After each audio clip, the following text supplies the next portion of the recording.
Saudara sempat ngecek DVR CCTV nggak? Untuk saya tidak, Yang Mulia.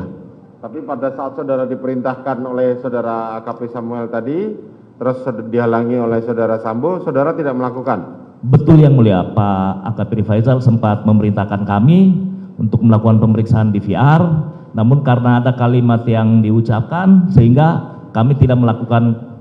Apa yang diucapkan kalimatnya?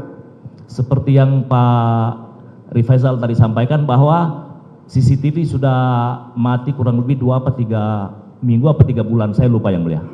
Yang menyampaikan? Pak Ferdi Sambo, Yang Mulia. Saudara Ferdi Sambo.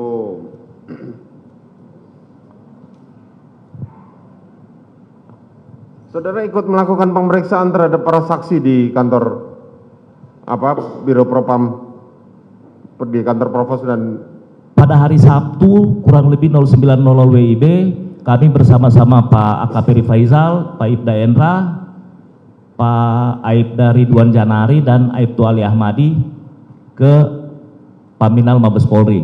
Kebetulan saya diperintahkan untuk melakukan pemeriksaan terhadap Barada E. Namun belum sempat saya melakukan pemeriksaan, saya diperintah oleh Pak Kanit dan Pak Kasat untuk kami kembali ke TKP. Sehingga pemeriksaan oleh Barada E dilakukan oleh Ibda Endra Budi Gunawan. Saya baru bisa melakukan pemeriksaan terhadap ketiga orang saksi, salah satunya Pak Kuat Ma'ruf pada hari Kamis tanggal 14 di Subdit 5 Baris Krim Polri.